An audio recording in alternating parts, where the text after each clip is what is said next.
What's up guys, my name is Adler and today I am going to show you how to increase your Premiere Pro speeds by 5x. Let's jump into it.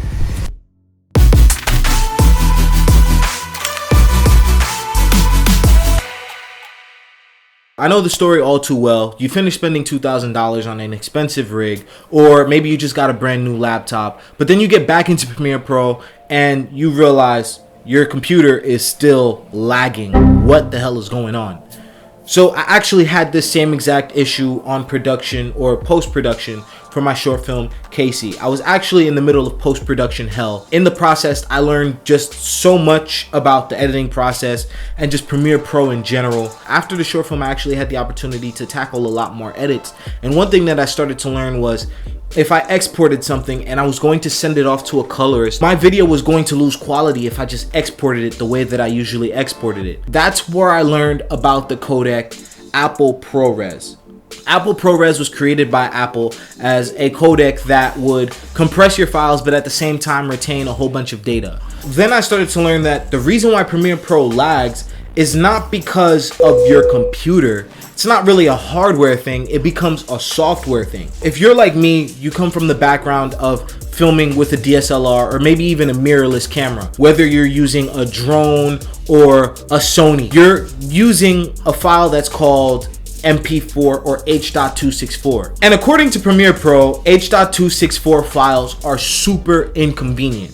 Now for us, H.264 files, the pros to it is that it gives you so much information, so much quality for such little space on a hard drive or on a memory card, and that's the big plus to it. Premiere Pro has a real hard time unpacking all of that information.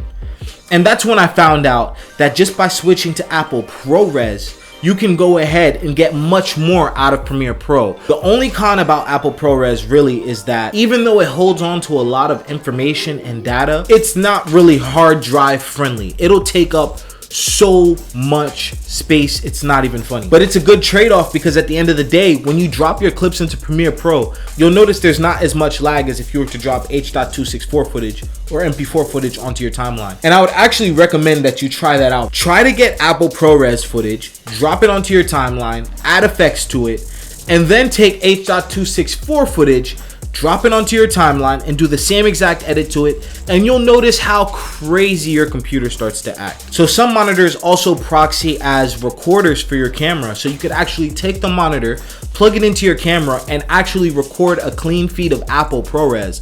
But these monitors could get very expensive. What happens if you're not trying to spend a lot of money on an expensive monitor, but you still want the benefits of Apple ProRes? All you have to do is convert the footage. So if you have drone footage or Sony Alpha footage or anything like that, which are two files that I literally hate to work with. I do not know about you, but I hate working with drone footage. One of the biggest ways to solve the annoying problem of laggy drone footage when you drop it onto Premiere is simply by converting it into Apple ProRes.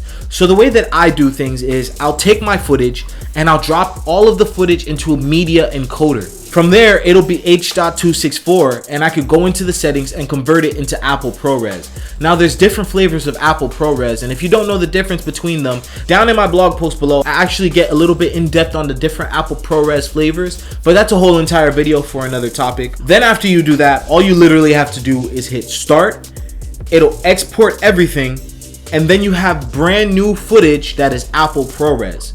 Once you take that footage and drop it into Premiere Pro, you'll notice the speed of Premiere Pro is just there. Premiere is just so much more responsive. There's not as much lag. So just to recap, if you want to increase your Premiere Pro speeds by 5x, all you really have to do is edit with Apple ProRes footage. A lot of expensive cameras such as the Arri also export natively to Apple ProRes. This leaves for a very seamless editing process. Even Red has their own codec, Red Code Raw, which surprisingly you would think that editing Red footage is actually very cumbersome and complicated and Premiere would have a hard time, but it's far from the truth because the truth is Premiere likes anything that's not H.264. And that's all. That's how you increase your Premiere Pro speeds by 5x. If you liked the video, go ahead, smack the like button, go ahead, thumbs up for me, and subscribe to the channel. I'm trying to post more content, and be sure to check out last week's video, 5 hacks to filming with no film crew. Check out the blog post if you want information on how to export to Apple ProRes. And let me know down in the comment section below if you have any questions or if you have any feedback or information to give me. So yeah, thanks for everything. Thanks for tuning in. I'm gonna have to work on an outro. I don't have an outro.